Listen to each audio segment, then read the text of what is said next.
Good evening, ladies and gentlemen. Thank you for being with us in our family virtual Majlis. I would like to welcome you and wish you all the best in this session.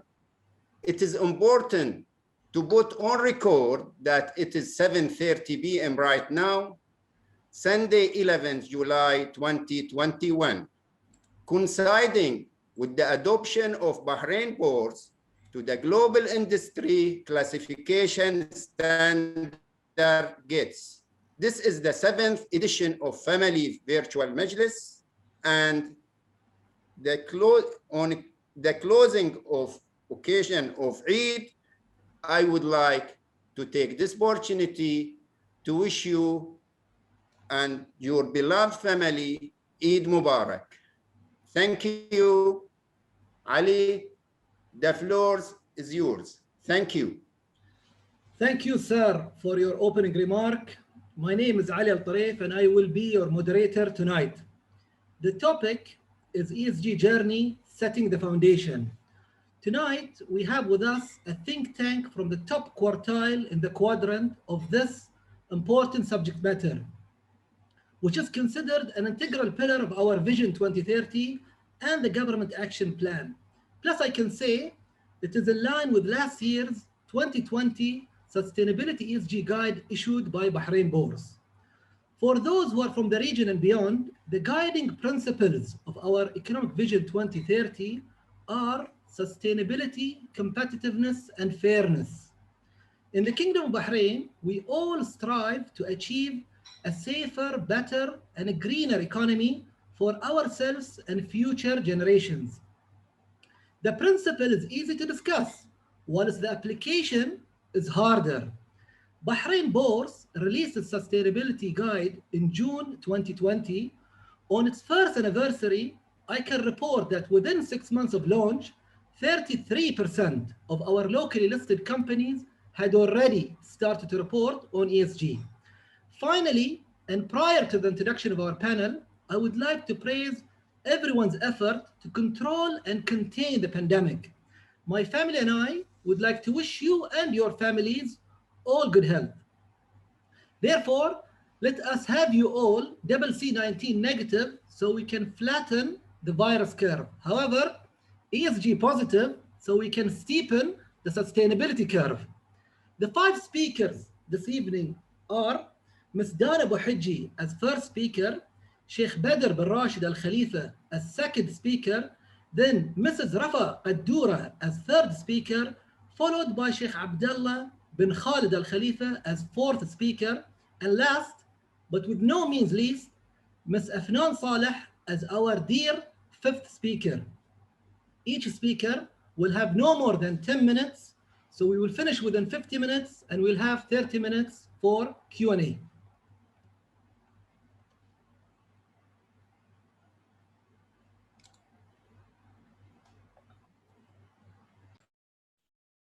Thanks, Ali. And, first of all, I'd like to thank everyone, all the participants and the people that chose to attend today. I'd like to especially thank you and your family for hosting this. I think, if anything, this gives an indication of how the community's awareness with regards to sustainability is increasing.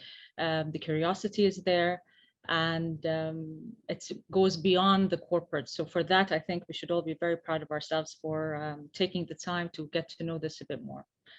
I'd just like to take everyone through NBB's more recent journey when it comes to sustainability. And hopefully, by sharing our individualized approaches, we'll be helping each other in growing this very important aspect of our operations and our business going forward. So at NBB, we've been looking at sustainability for quite some time. If we were to focus on 2021 specifically, I'd say that there were a number of key initiatives that took place. For those of you that have been keeping an eye on us in the media, you'd know that we had officially appointed a sustainability officer, chief sustainability officer myself, and later successfully appointed a sustainability committee, which I'm personally very proud of. 6 members, very diverse backgrounds, obviously gender balance is there. 5 of the 6 are actually also graduates of a leadership executive training program that NBB supports, the RISE program. And it's a testimony to the fact that local Bahraini talent are very capable and can easily adapt and adopt, and in a dynamic approach pick up on what is required to continually upscale. So we were all appointed, and with that as well, the responsibility of sustainability to further the sort of commitment towards it was adopted by a board committee, the NRGS committee. For those of you in banking, you know that it's a requirement by the regulator to have a governance associated with the NRC committee traditionally. At NBB, we took it to the next level, and the same committee is now responsible for overlooking sustainability initiatives and ensuring that sustainability-related strategies align to the business strategy. What we did later, sorry,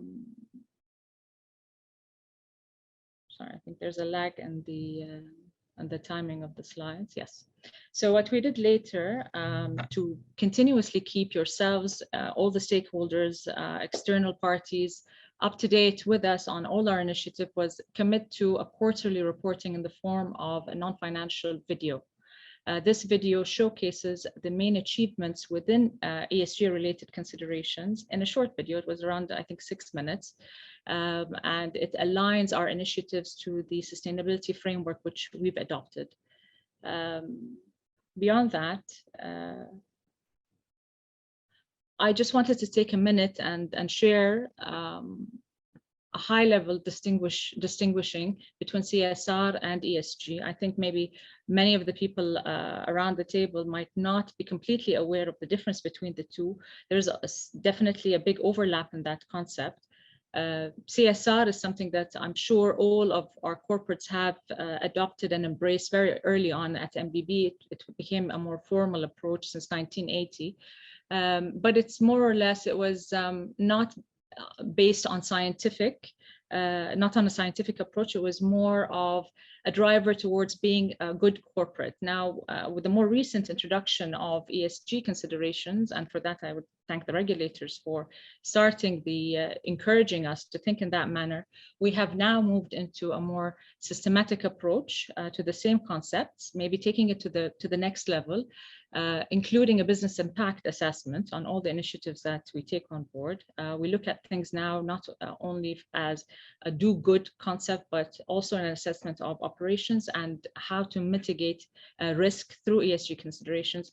And most dear to my heart, honestly, is the fact that stakeholders today are more included in our mindset when we think of strategy. And you'll see that reflected in the ESG initiatives, which we've adopted and continue to adopt.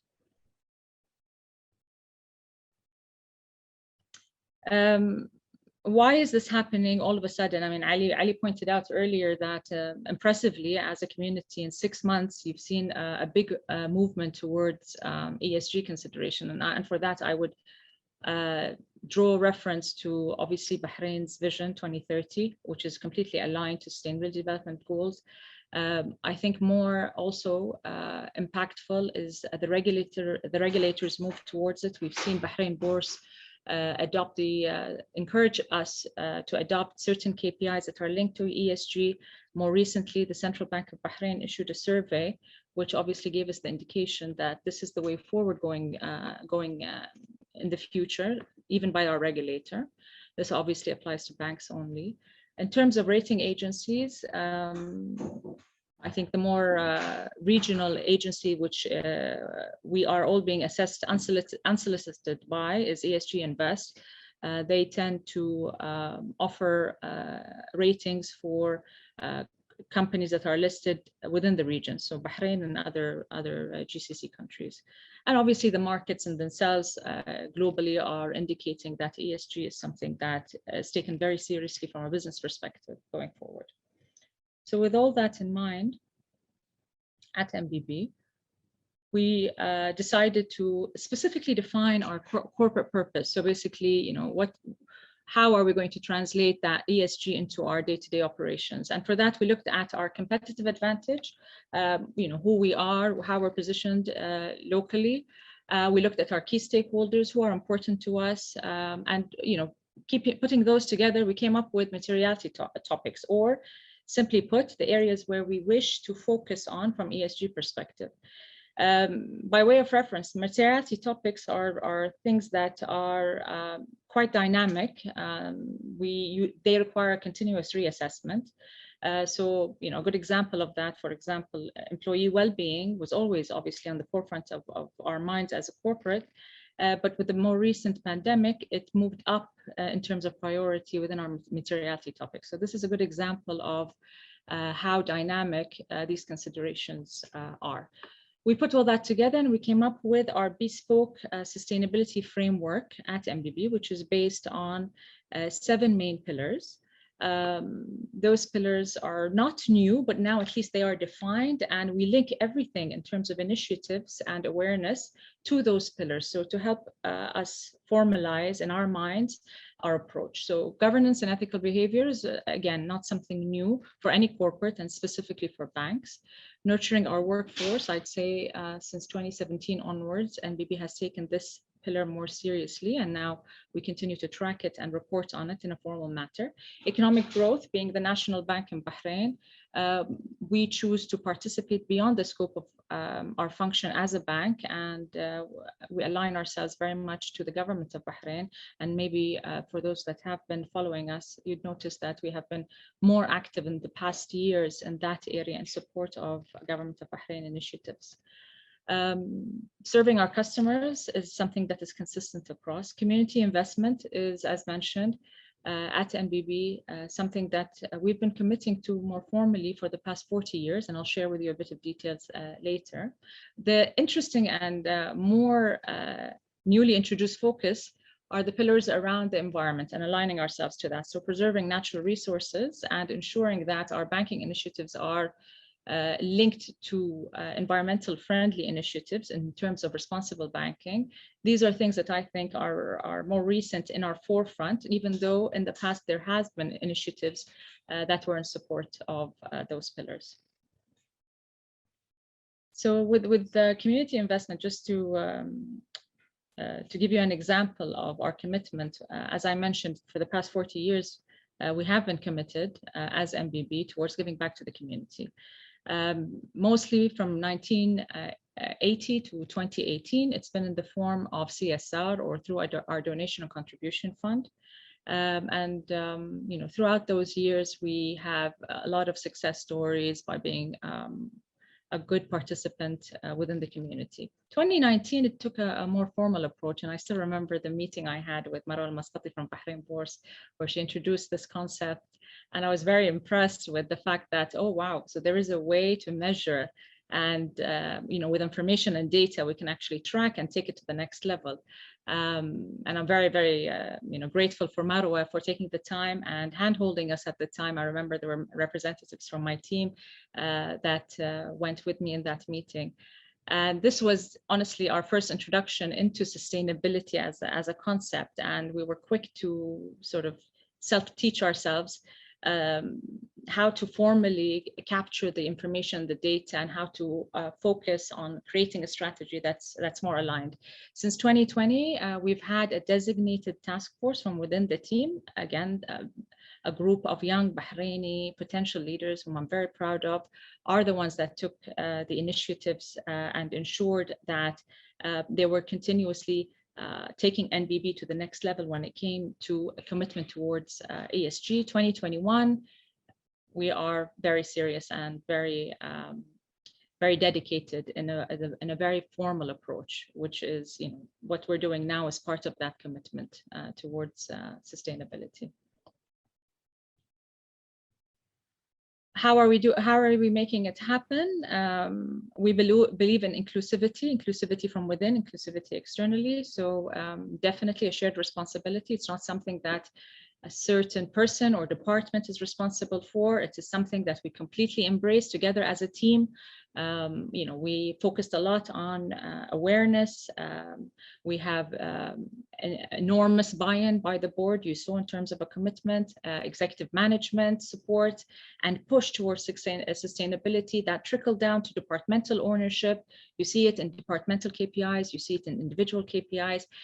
And the strongest force moving us towards greater sustainability consideration is our empowered task force.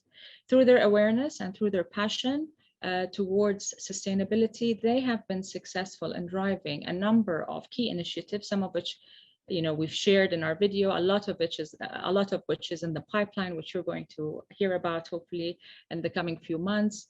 But they are the true drivers behind it. And in a nutshell, this is what we've done at MBB so far. It's a new journey, and I just wanted to share where we're at today with everyone else. So thanks for that. Thank you, Ms. Dana Bouhadji, for your insights and useful information. Drawing Batilko to frame, Sheikh Badr bin Rashid Al Khalifa, the mic is all yours. Thank you, Ali. I'm having a bit of difficulty uploading my slide. So would you like me to go ahead and talk about it, or do you want to skip my turn? And No, you if you like to speak without sharing the slide, no problem. Okay. All right. First of all, thank you so much for inviting us to this very exciting gathering with representatives from major companies, discussing a very important topic, sustainability, and in particular ESG. I will not repeat some of what Dana has mentioned in her very informative presentation on MBB's journey and sustainability. We had initial talks with Bahrain Bourse couple of years ago, and they introduced us to Sustainability Excellence, a consultancy that specialized in producing sustainability reports as well as guiding organizations on how to improve on sustainability and ESG aspects.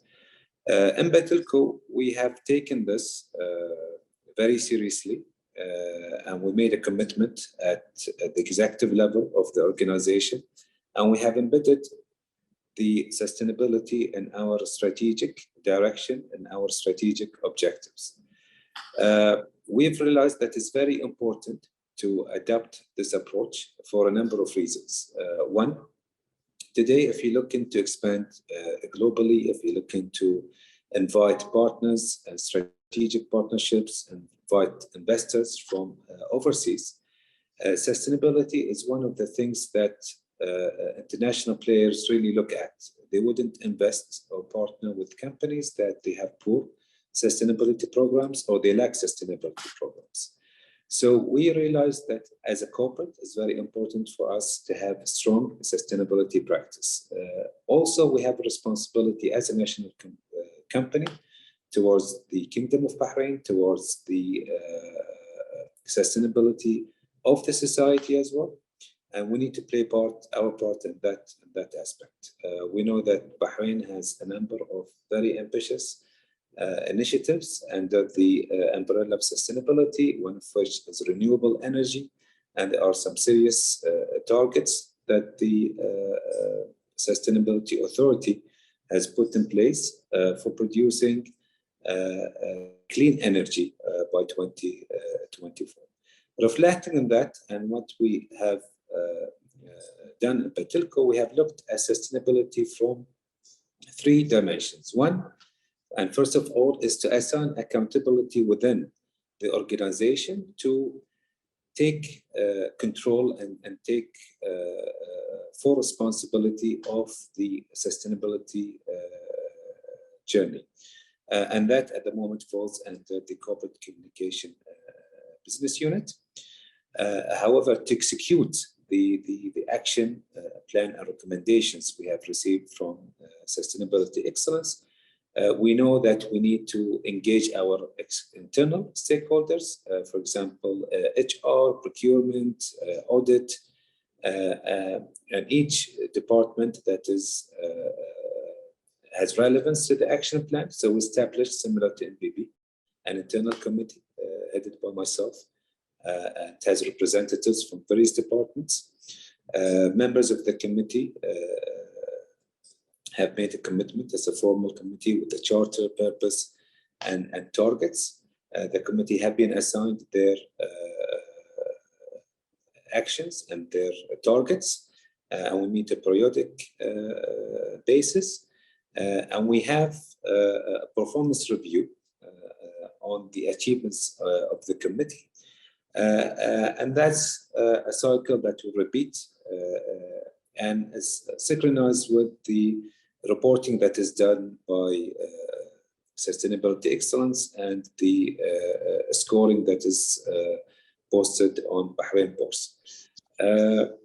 On the other hand, we know that internally we have to implement sustainability in our operation and processes.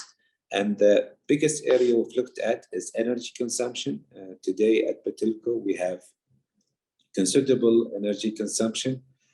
We have data centers, we have our different location, towers, 5 different facilities, including the biggest, which is the Hamala. And under Betilco's operation, we have 3 very modern data centers that require a lot of energy. So clean energy, we thought, is something that we need to look at. And we thought, we need to take serious steps towards producing clean energy.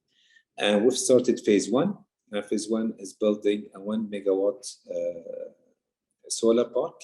And that's going to be down in our land in Askar, more known as the Earth Station, as where the big satellites are.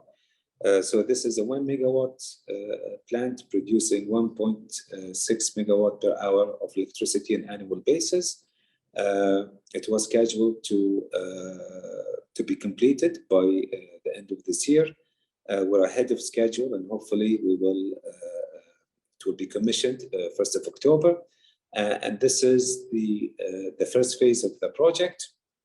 And we're already preparing the case study for phase 2 on expanding the solar park. And we also have the input and support from EWA and the Sustainability Energy Authority, C.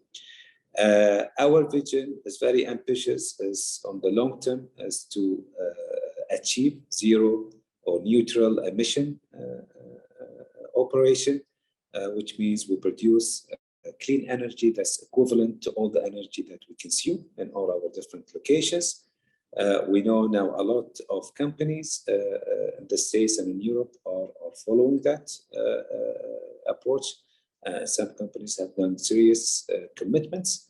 This is our vision. We know that there are a lot of challenges, and it's not easy to realize, and there's a lot of investment involved. But we have taken the first steps, and we're very committed, and it's something that we believe in, and we think is for the good for the organization, for the community, and for the Kingdom of Bahrain. This is, in summary, what we have done so far, and the plans we have for the future. And we're glad to make acquaintance with colleagues that we already know, but getting in more formal contact on a subject that I think is very important to all of us, and a subject that's very new to Bahrain, and it needs a lot of coordination to make some serious steps. Thank you for the opportunity to speak, and back to you, Mr. Ali. Thank you, Sheikh Badr bin Rashid Al Khalifa, for your excellent speech and for sticking to the 10 minutes guide. I would like to call on Mrs. Rafa Qaddura to enlighten us about BBK and the way forward with ESG. Kindly unmute, dear. Thank you.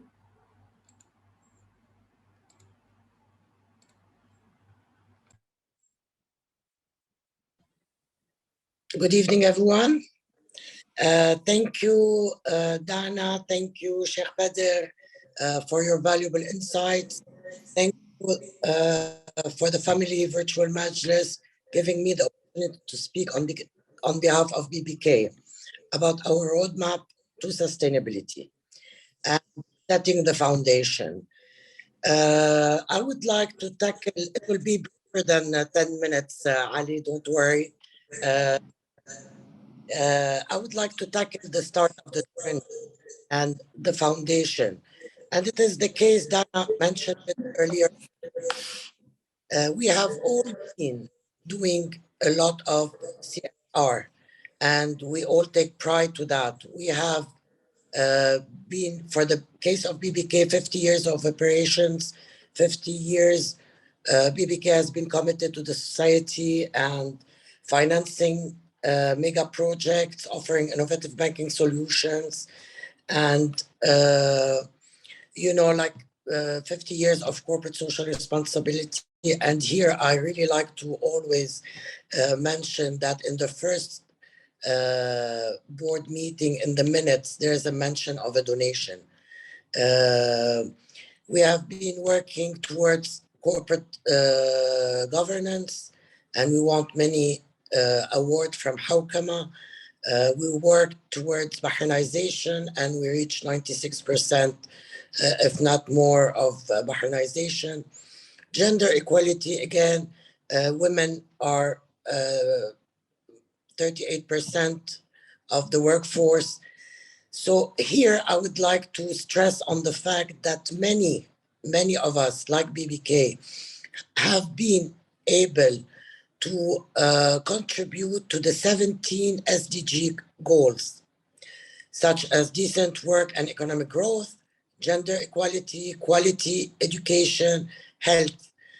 And again, what I would like to say is that sustainability, although it's new in its scientific way, is not new in what we've been doing.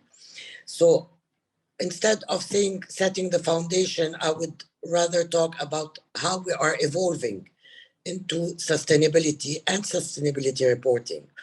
What is new? What are we doing differently today? We are at BBK identifying key ESG issues.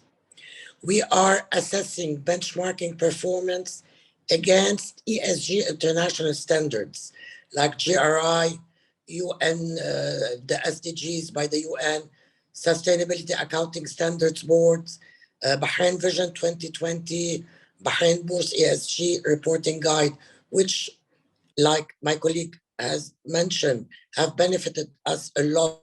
Since 2019, we've attended many of the sessions that the bourse has presented to us. So we have finally taken those ESG goals and learned how to report them, because reporting is one of the most essential things today. Sustainability is not a good to have, it's a mainstream. Listed companies are being assessed by various ESG agencies on their risks and impact. Not reporting is a missed opportunity and translate in the lack of trust by investors. So disclosures of data related to ESG is key to achieving long-term value and build trust among investors. So what did we do? We have shaped an ESG framework, again, like NBB would have done, or Batelco, since they are the companies we've heard so far, to align more with the Bahrain 2030 priorities, to align with BBK strategic initiatives, achieve risk reduction and cost-saving opportunities, and meet ESG expectations of investors and credit rating agencies. And here I would like, since we are discussing the subject, I would like to highlight the fact that reports are sold on the shelves of many companies, and scoring is there when the concerned organization is not always aware. They are scoring us based on disclosures. And a lot of us, a lot of organizations have so much more than what is being disclosed. We usually disclose as per regulatory requirements. But if we disclose more, we get our scoring in terms of ESG much higher. On another note, of course, we have, based on materiality metrics and key issues, we have defined key sustainability pillars: good corporate governance, responsible employer, long-term positive customer relationship and experiences, and social responsibility mindset. And again, these are pillars where we've given, we've put a lot of initiatives in them. Good corporate governance, again, we have been reporting as per regulatory and requirements, but there are still gaps in terms of ESG reporting and not in terms of regulatory requirements. So we're looking where the gaps are and we're filling them. Finally, what is the most important is stakeholder engagement at all levels. Developing a framework and a strategy would not be possible without the engagement of the board, the management, and the employees at all levels of the organizations. And this is something, again, Dana has mentioned. So I will take you through how we've done it. We've created a committee. And again here, just to say, when we came to create that committee, it really involved every single division in the bank. Everyone is involved with ESG. The board, of course, oversees the implementation of our strategy and the KPIs through the nomination and remuneration and governance committee. And finally, the employees. Engaging them is essential. Training them and ensuring they integrate sustainability solution across the bank's business conduct and operation is very important. Understanding the data relevant to ESG is very important in order for us to be able to report it and disclose it. Every unit, every department of the organization is a key player in the ESG reporting. Finally, we will continue leading a role in sustainability with continuous training, development of the employees, ongoing enhancement of our digital offering, green finance. And this is something we will put a lot of efforts in, have a lot of initiatives in achieving support sustainability energy solutions also. Finally, disclosures, again, I will stress on the disclosures because this is what enhances our rating, our scoring, and that's how we can see that all the organization adopting sustainability are able to contribute to Bahrain Vision 2030. Finally, thank you for this great opportunity. Thank you for the speakers. Thank you, Ali, for letting us be here and talk about this topic that we all have in common now. Thank you, Mrs. Rafa Qaddura, for shedding light on BBK Group and its solid initiatives concerning ESG. Can I kindly request Sheikh Abdullah bin Khalid Al Khalifa to pick up from here? Yes, thank you, Ali. Definitely a great panel, panelists that we have. I'm quite honored to be amongst you. Thank you, Dana, Sheikh Badr, Rafa, for your presentations.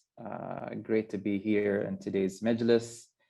I'm mostly quite excited to have such a dialogue and such discussions with quite notable, successful, quite impactful organizations in Bahrain.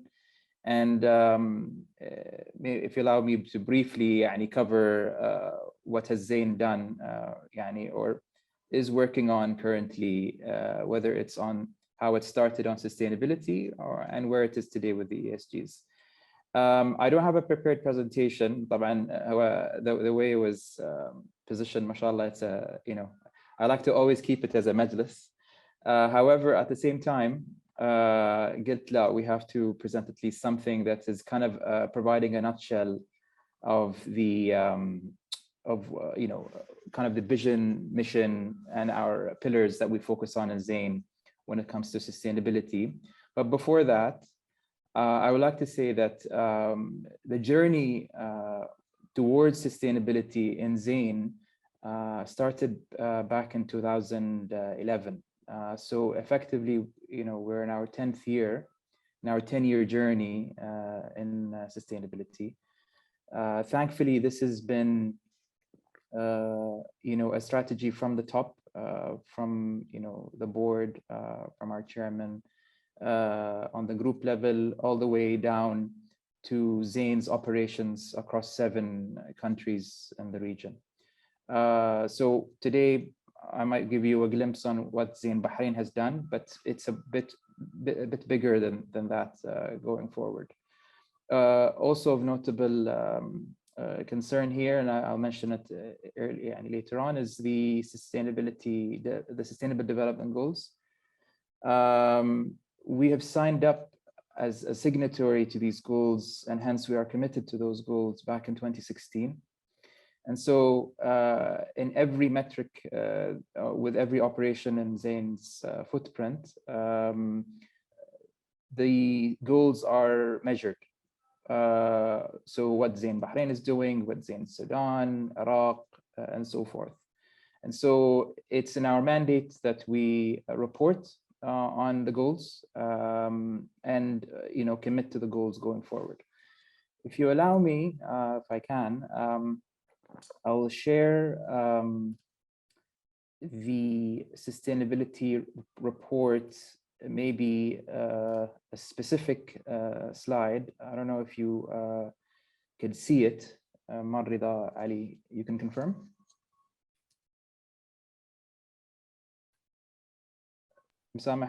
We see it, Sheikh Abdallah. You see it? Okay, yes. Perfect. So I try to be in a nutshell, try to recap everything that we as Zain Bahrain and essentially Zain are working on when it comes to sustainability. Let me start from the left and start from the mission. And it's quite important to emphasize on a specific phrase there, which is to provide meaningful connectivity that leads to equitable systemic change. This is a very important statement for us that we've committed for and we stand by going forward. Of course, it's grounded by the UN Sustainable Development Goals to ultimately empower Zain's communities across its footprint. This is the essence of our sustainability strategy, a meaningful connectivity for all. Our vision, of course, is to reduce inequalities, safeguard the planet, foster innovation, and build prosperous communities. Something that we replicate across the region, whether it's in Jordan with their refugee camps, whether in Sudan or Iraq with the difficult, challenging economic and social matters in the respective countries, but also in Saudi, also in Bahrain, assessing the deficits and the gaps in each and our respective markets. Of course, this strategy is based on the below indices. Effectively, we're aligned to these indices. Maybe you could see a few that are quite notable. I can mention actually our recent one, which is SASB. It's a very common international framework that we are proud to be aligned with. And again, it's great for our investors to be rest assured that our strategies and our framework of a reporting of the sustainability report is based on that standard.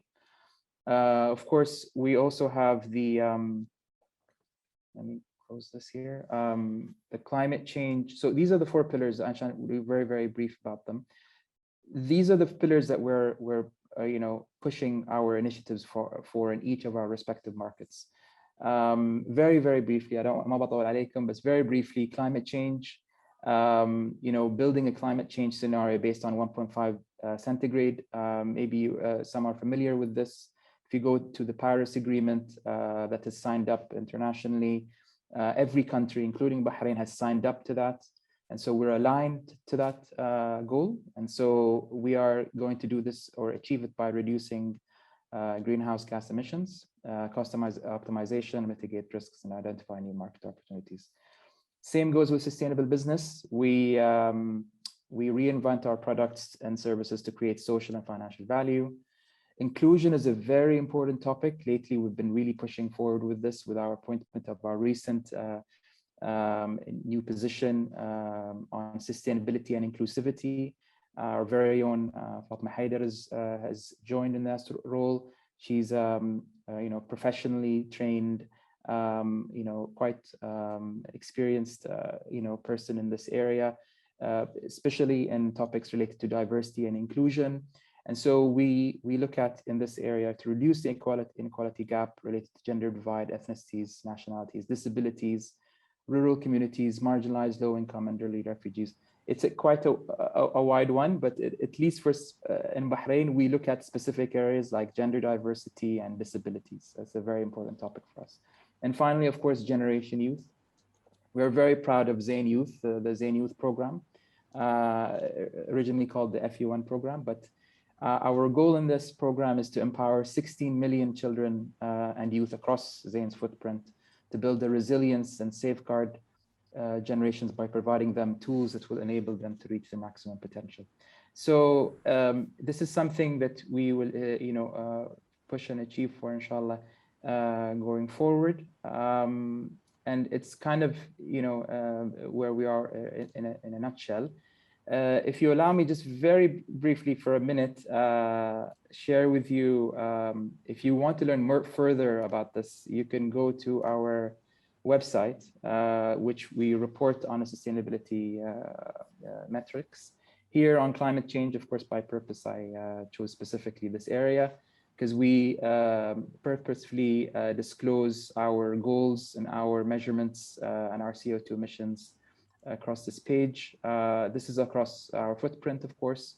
And so this is something we're proud of, and we would like to push forward and support the community as well, which includes corporates like yourselves, aligning jointly together, hopefully. But this is something that we hope to achieve going forward and not only make us proud, but make Bahrain really shine in sustainability going forward.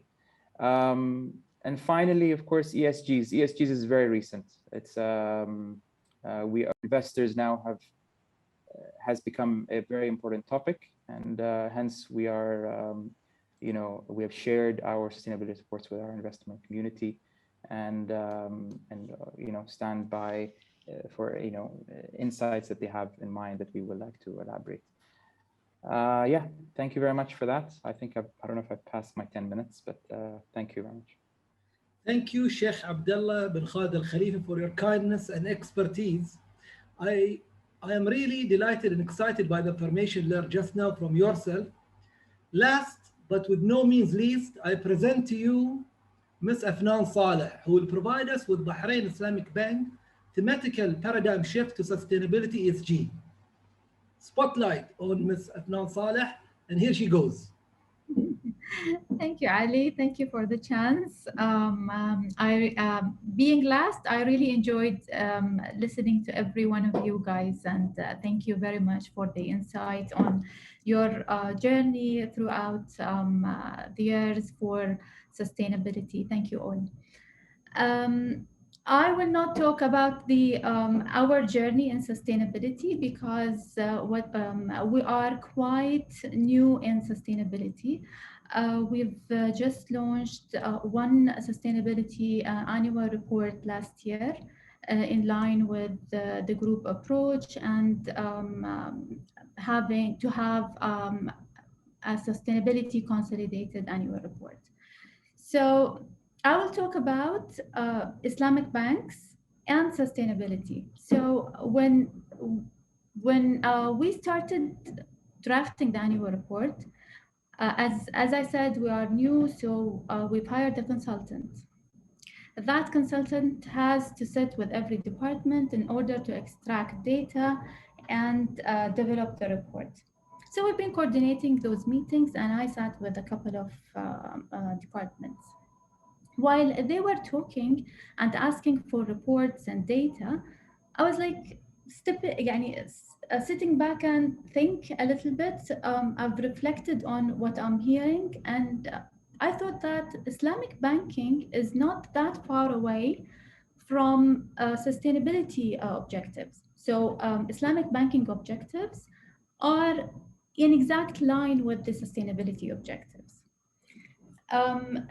Islamic banks has its own objectives. It's called مقاصد الشرعية أو مقاصد الشريعة, which is, as I said, in line with the sustainability objectives. And it's not only to prohibit riba, rather it includes circulation of wealth in society, the continuity of investment of the wealth, achieving the economic prosperity for the whole society. So society is embedded, society and social is embedded within the Sharia Islamic standards. Of course, it's done through different activities and transactions. And there is something else called the public benefit. It's called, in the Sharia terminology, it's called maslaha amma. So the public benefit in economic activities. So Islam is Islam in economies means that the economy is more developed and enhanced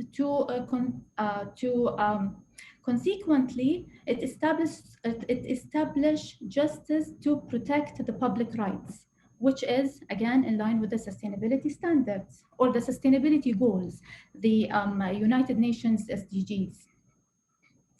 So Islamic banks' role goes beyond the interest of shareholders. They also contribute to the society. They do not only provide financing, but share the risk and profit.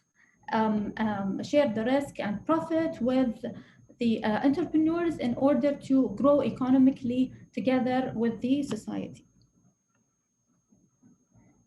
Then I thought, okay, let me just search more, read about it, put some thoughts around it. Talking about ESG, I will stick to the 10 minutes and maybe less. So the E part, where Islamic banks operate ethically by norm and contribute to the betterment of the whole society and environment, similar to social banking. So that's the environmental side of Islamic Sharia standards. As for the S part, social welfare is important to Islamic banking, represented by its mandatory activities like donations, charity, and zakah. So, as you know, there are numbers that should be taken from the profit of the banks into zakah activities, and that has its own, they call it, they have its own sources to donate and to give away. As for the G, like all my colleagues said, the banking industry has long been the most highly regulated industry. It is regulated by the Central Bank of Bahrain. It is regulated by the commercial law. It is regulated by the other laws, like, for example, Bahrain Bourse guidelines, by the labor law. And on top of the other banks, it is regulated by the IOFI standards.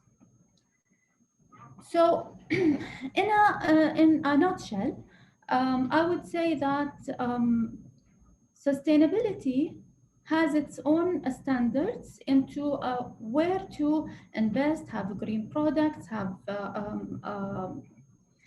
green services, and you have to care about the health and welfare of the people.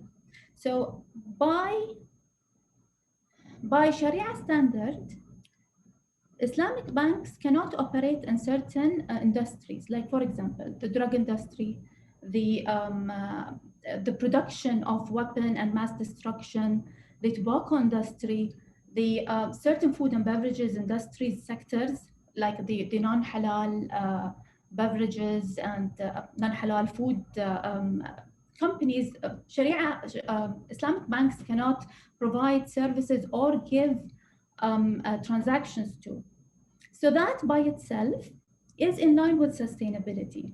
So I thought of, let me just try to share this knowledge with the public about Islamic banking. And that's all. Thank you, Ali. Thank you, Miss Afnan Saleh, for your short and crisp presentation. Now, the best part, the Q&A session, and the questions on many lips right now are, let me unmute the first participant. I can see Mrs. Maureen Bannerman, Managing Director, APM Terminal, Bahrain. Please.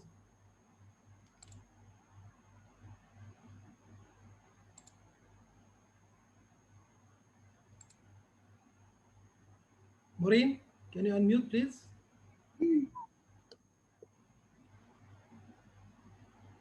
Well, I cannot hear you, Maureen.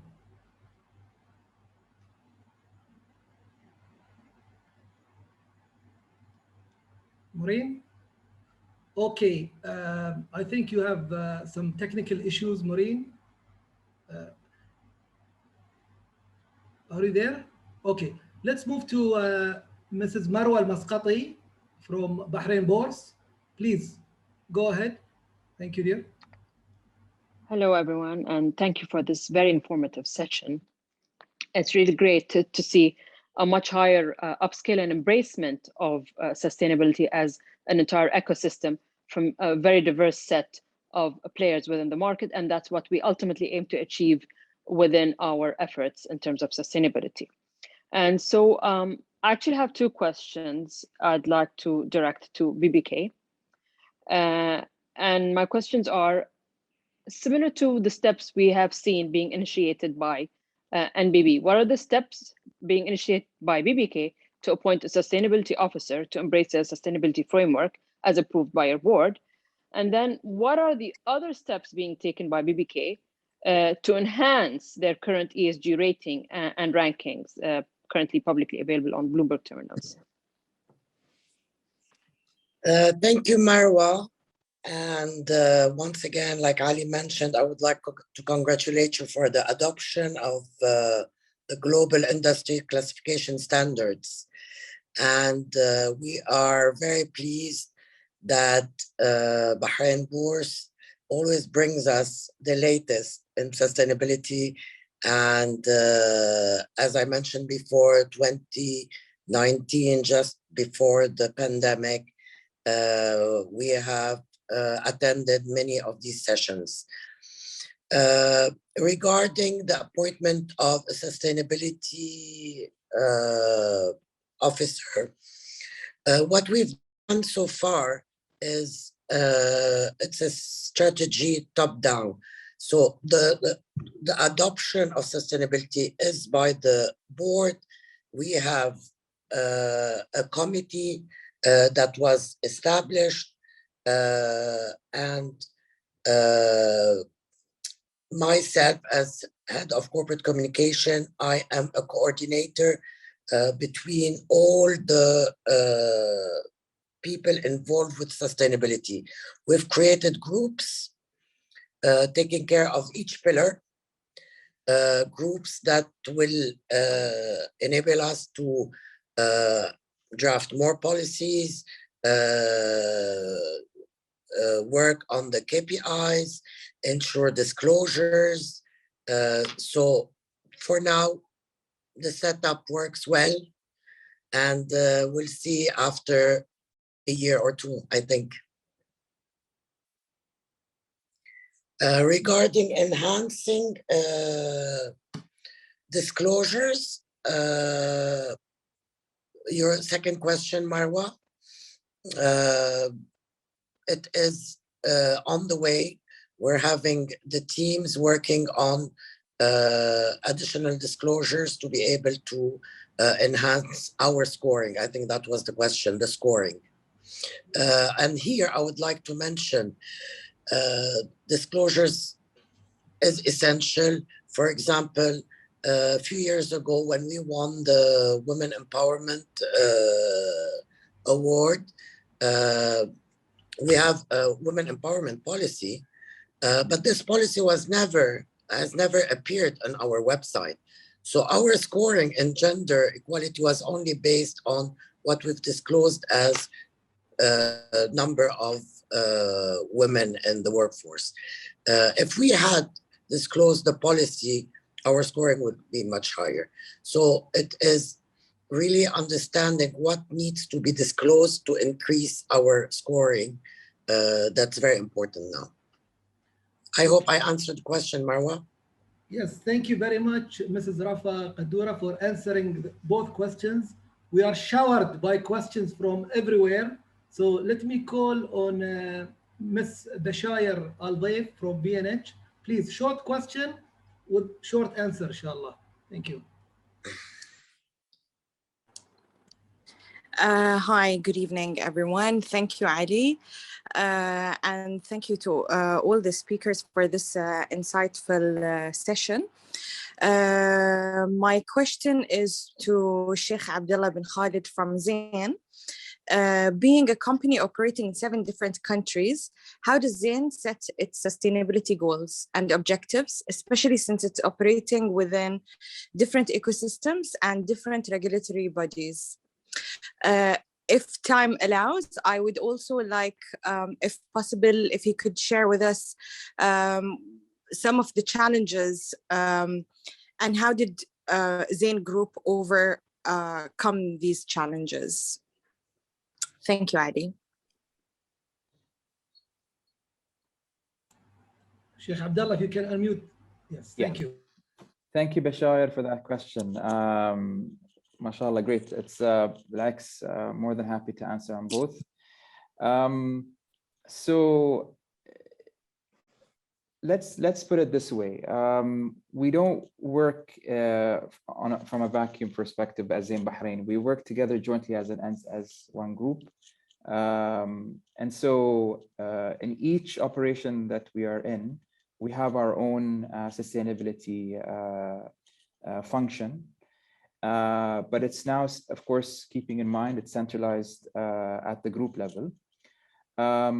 When it comes to setting the strategies and the vision, the group assesses it across the board on the region by providing a kind of I don't want to say a survey, but an assessment on the ground of the deficits. And I mentioned it very briefly in my presentation.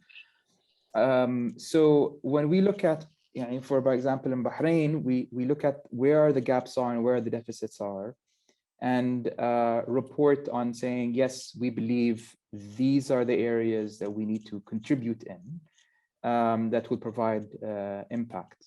Of course, this assessment is done on an annual basis, collated together on the group level, and it sets the strategy going forward. And there will be themes that will come generally across the region, such as climate change, which I referred to. Climate change is impacting us all across the globe. So in that issue, it's across the board. All operators, Zain operations are contributing to climate change in some way or form in their respective countries. And it's adapted towards each country by doing, the initiative that they have in mind. Now, going back to the challenges, I'll be honest with you, one of the challenging aspects that I've at least went through, at least for Bahrain, I'm sure it's the same across the region, is the reporting mechanism and the follow-ups. So if you think about it, once the report, our current report ended, the work for the second report literally started the week after. There is no gap. Straight after the completion and publication of our sustainability report that came out quite recently, we immediately picked up on starting the assessment and the reporting on a monthly basis on all the metric points that we have. And of course, if you can imagine, every region and every operator has its own pace in getting the data acquired. And so there are deadlines to be met. And of course, keep in mind as well, I didn't mention this in my presentation, it's not only collating and providing this data together, it's being audited by a third party. So we not only collect all this data together, there needs to be enough time for a third party, an independent auditor that checks and validates to say, okay, just like a normal auditing that you do for a business, the same goes with the report itself. So that also requires additional time. But nonetheless, 10 years going, alhamdulillah, it's become, I don't want to say a routine, but we're getting the hang of it in the reporting mechanism. But I can say definitely it's a challenge every year. Thank you, Bashir. Thank you, Sheikh Abdullah. Please, Zoe Buckingham. Good evening, and thank you to the Al Tarif family for their kind invitation. I'm Zoe Buckingham. I'm an international marketing consultant who has worked across the Middle East. When I was invited, I was interested to hear more about Bahrain's response to ESG. The formal structure of this approach is really impressive, and I was thinking that a future topic could be around data and artificial intelligence and how you're using that. I have a question for Afnan from the Bahrain Islamic Bank. Afnan, could you kindly tell me your thoughts on developing a culture within your organization around ESG matters? Hi, Zoe. Thank you for your question. Yes, sure. Culture. All right. We have quite experience with developing culture in BISB. Since the new management came, we tried to change the culture, the old culture of BISB. So at the beginning, we've noticed that BISB needs more efforts on compliance. So we've worked since 2016 on developing a compliance culture. After that, a couple of years, we've rebranded and changed to a DNA and values, different values with the general values that needs a set of behaviors to be embedded with to reflect the value. And one of the value was innovation. So we worked on embedding innovation culture in BISB. Sustainability is another form of culture that can be embedded in the organizations. In order to answer that, what is sustainability? Sustainability is meeting the present need without compromising on the future generation to meet their own needs. While culture is simply the way to do things in organizations. So basically, it's a behavior. And behavior can be managed through lots of processes. Managing culture or embedding culture is a cycle it has a cycle of process. Start with commitment, and then with clear expectation, and building momentum, and then instill the capacity for the change. Because culture, embedding new culture is actually is a cycle of change.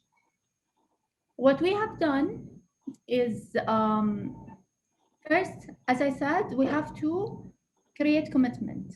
In creating commitment towards sustainability, I would again say we are new in the journey of sustainability, but we had the benefit that the group has started the sustainability journey right before us, a couple of years before us.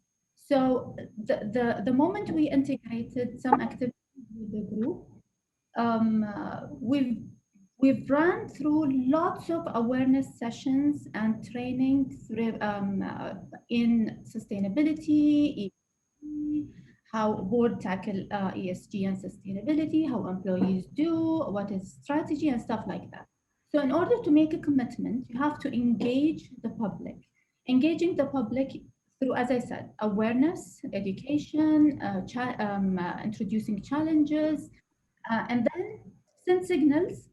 Like when we have this framework, this is the model that you have to follow, and then communicated by tell stories. I remember when we heard stories about success in sustainability. We've heard the committee members talking about their experiences, their testimonials, and then manage the talent. Then if you want people to still commit, you have to have a resource to do that. Most of us have a sustainability officer, have recruited a sustainability officer. Then you have to inform, repeat, and follow up. Then only you will create a commitment. Post commitment in the change cycle, you have to clarify the expectation.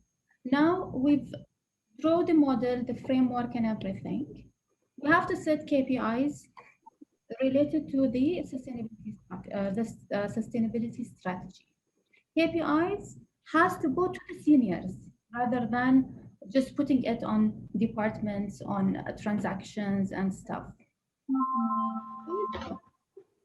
Those have to be the target of every department, and they have to prove it through a transaction, because it's a KPI. There has to be some sort of quantitative indicators to it. New transactions, new products, train people, assess them, and then verify it. Okay. Then I have 2 more steps in the cycle.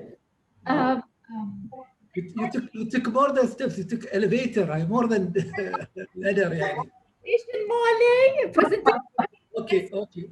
Just because, sorry to cut you here, but we have so many people pushing questions. We have Mr. Ali Musa asking, and there are 11 questions there. So sorry, Afnan, I will have to stop you here. Can we have Mrs. Maureen Bannerman? She just joined us again, followed by Central Bank of Bahrain, Mrs. Alia Umran. Please go ahead. Sorry, Afnan, again. Huh? Firstly, thank you for inviting me to the family virtual Majlis, and apologies for my technical difficulties earlier. What a fantastic forum this is, and I really do thank you for inviting me. I found it absolutely inspiring to hear the 5 speakers today, and I've certainly learned a lot and made lots and lots of notes. I do have 2 questions. I'm going to be cheeky and ask for 2 questions. My first question would be to Rafa Kaduri. Really impressed by your gender diversity program, and 38% of your workforces are female. Coming and obviously being managing director of a very male-dominated workforce, what advice would you give me in the industry in how I can make APMT more diverse in that sense? If I could ask you that question, please. Thank you very much. Actually, believing in women and making it, putting a policy together and enabling women to work at their full capacity. I think this is very, very important.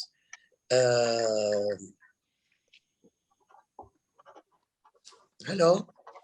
Hi. Yeah. No, that's great. Thank you for that. And my second question was to Sheikh Abdullah Al Khalifa. Again, I love the simplicity of your ESG, but very powerful. My question is, in terms of one of the pillars was around 1.5 degree management or limit the global warming to 1.5 degrees. Could you tell me how you break down such a high level pillar so that it's really well understood by even, every single one of the employees in the front line, to how they at the front line can impact such a strategic pillar? Thank you for that. That's a great question. When I first saw that pillar specifically, I was, I want to say blown away, but it's a very high level target that you need to make sure to bring it all the way down to on the ground level and actually measure it, and it makes sense to our technicians, our employees, our staff. So the way to look at it, and I'll be honest with you, is there's no specific formula for this at this point in time. However, we linked it by the nature of finding ways in reducing our emissions. And so we take our emissions. So this is the first challenge we had to do: assess the level of emissions. We have to understand how much of the emissions, the CO2 levels is contributed by Zain. And that in itself is quite a substantial exercise. Secondly, we look at ways in reducing those emissions and placing targets essentially. And we have placed targets, and goals for each respective market, operator in the region.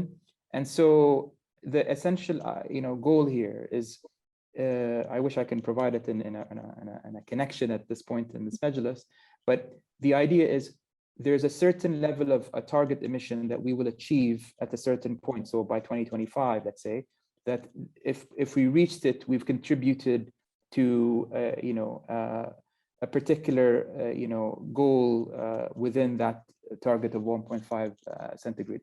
The 1.5, for your references as well, is there to kind of put in our commitment because it's not an easy goal, right?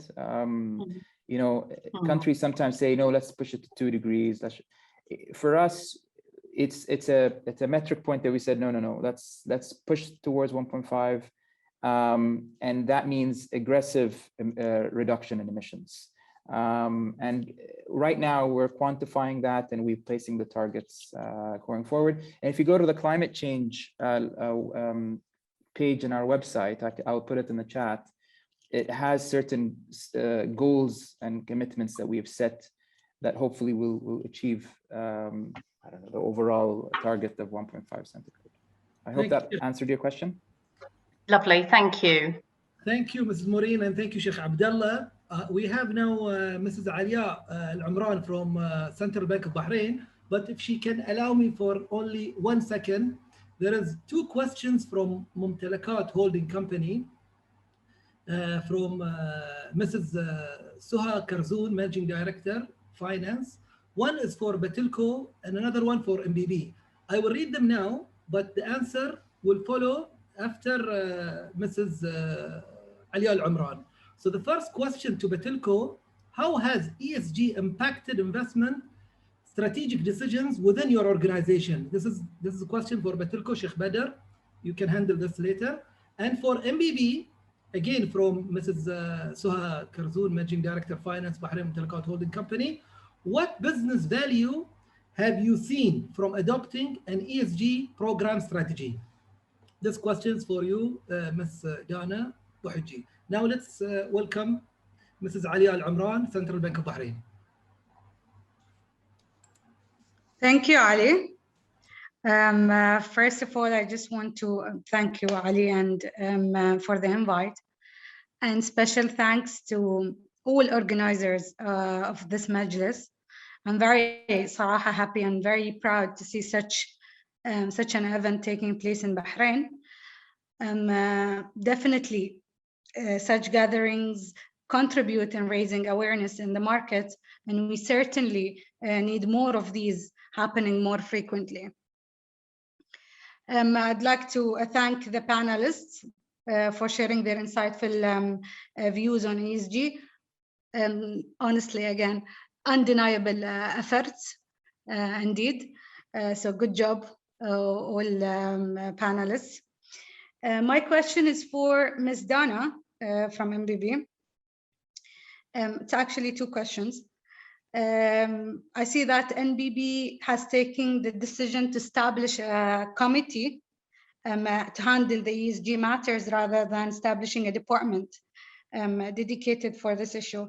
I do understand that in the initial stage, establishing a committee is easier or could be considered easier than establishing a department, but I'd like to know more about the rationale behind that and if there were any positive outcomes seen from that. My other question is that I see you had your ESG report incorporated as part of your annual report. Again, there was definitely a reason for that, but I believe having a separate report will accentuate the value of the ESG report. Any future plans on that, and how do you see NBB going in the future? Thank you, Ali, and thank you for the Majlis, and thank you for all the panelists.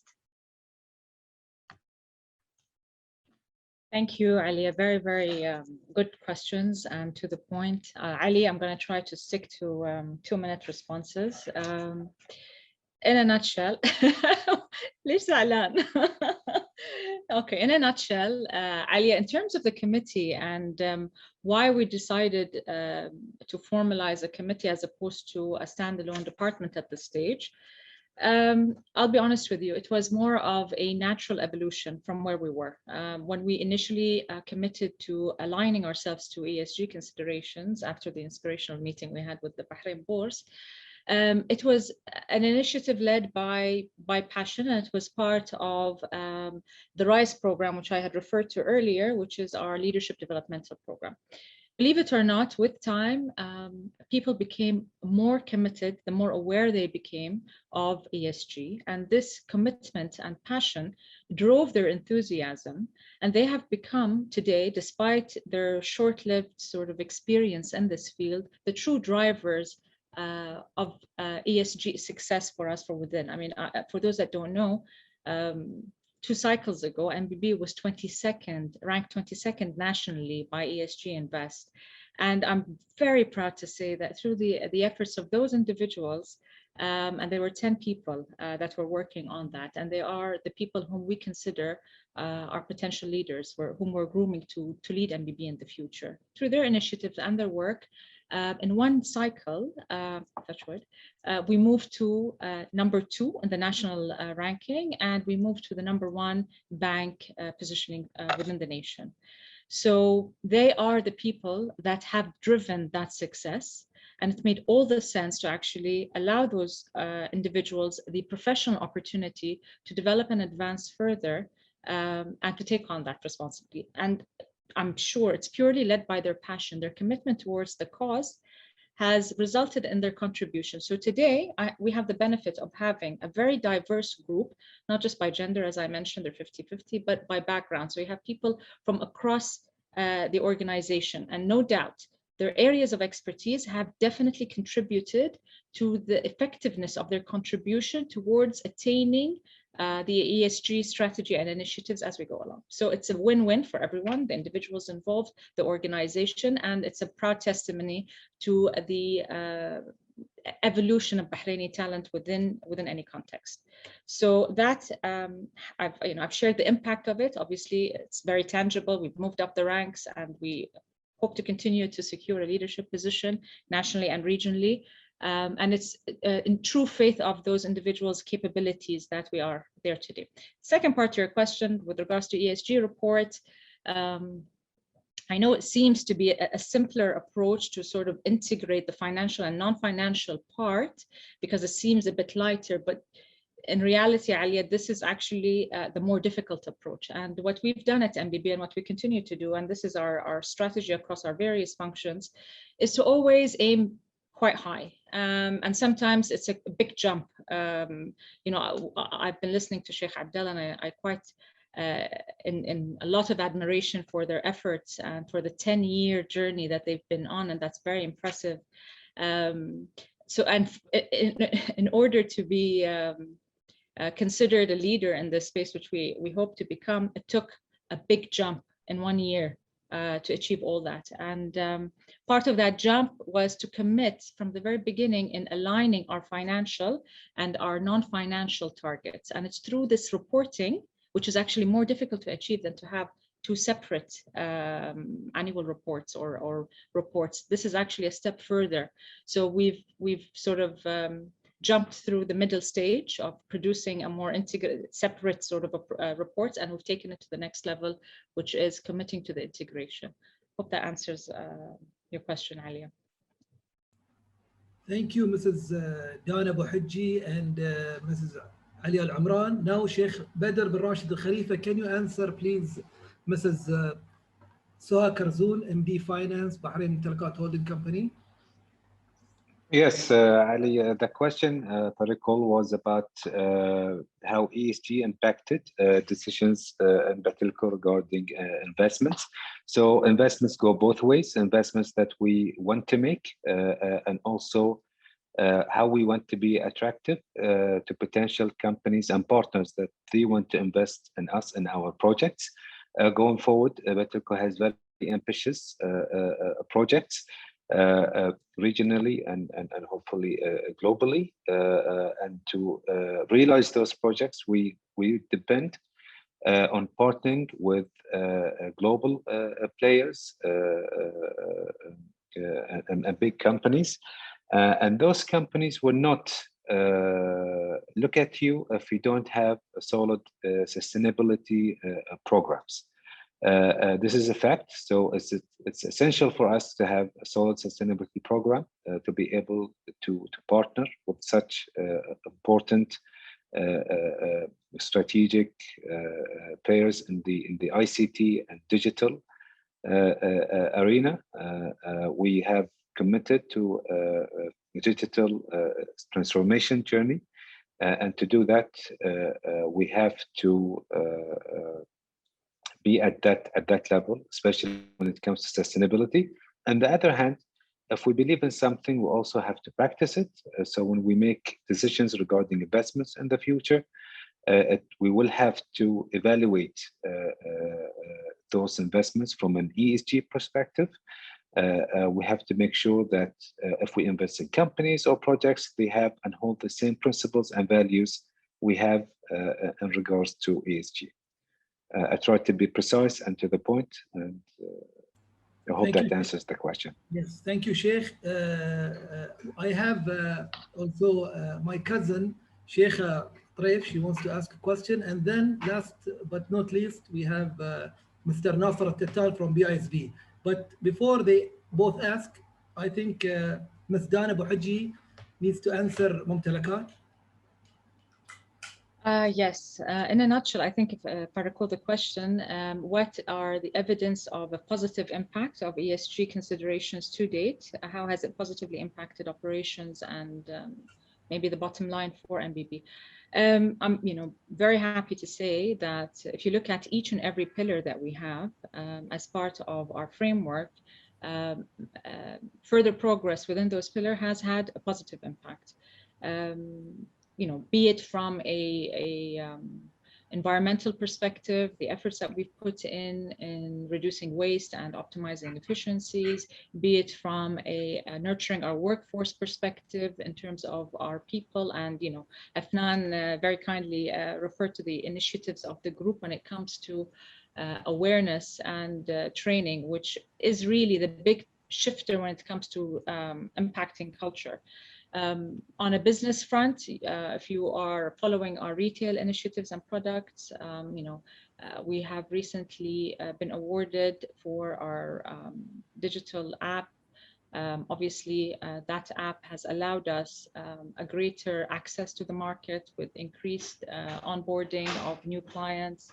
We refer to Messiah, for example, which is, for the locals here, it's a housing project. There are many other retail responsible banking driven initiatives that are in the pipeline, which I will not be disclosing now, but hopefully you'll be seeing the impact of it going forward. There are many initiatives that are happening and continue to happen. And that's exactly why we decided to report on a quarterly basis in the form of a video to highlight that. And going forward, you will be able to also track us in terms of our website, which will showcase in a timely manner the updates with regards to sustainability related initiatives. So in a nutshell, Ali, yes, definitely very positive impact and beyond the scope of bottom line, more towards resiliency and long-term impact. Okay, thank you very much for your reply. I think my cousin Sheikha Tareef, can you unmute please? Yes, salam alaikum, and thank you very much for your insightful and enriching talk that we had in the Majlis. And what is very interesting in what I've heard is that we are in a journey, and every company comes in a different phase in this journey. So my question, it was supposed to be for Dana, but to be very honest, I would like to open it for any of the speakers to answer it, because I just felt Dana was asked a lot of questions. Where are we placed in comparison to other countries in the ESG journey? And how can we accelerate? Okay, before the panel answers, if you allow me, I want also Mr. Nasser Tettan to ask his question, then I'll open it to the panel. Mr. Nasser Tettan, are you there? هلا مرحبا جميعا شلونكم شو اخباركم؟ والله first of all thanking you for inviting me to this session. Lovely مجلس ما شاء الله ما يلسن عامر مثل ما نقول يا اخوي علي. I would like to emphasize first of all that whatever been said, like sustainability is not an option anymore. It's a must to be in line with the international standards. And given that, mashallah, we are in a region that all of us Bahrainis like to help, like to give more, like to do good stuff. So it will be easier than implementing it in other regions. My question is, if directing it to the panel actually, if you can differentiate between ESG and SDGs, where they are looping together and where they're separating than each other. Thank you. Thank you, Mr. Nasser, and thank you, everybody. I am really terribly sorry. I got so many questions from so many people, but unfortunately, there is only 3 minutes to go, and I would like, if you allow me, on behalf of the Family Virtual Majlis, to present a small token of appreciation. If Mr. Muhammad Matar can share the screen.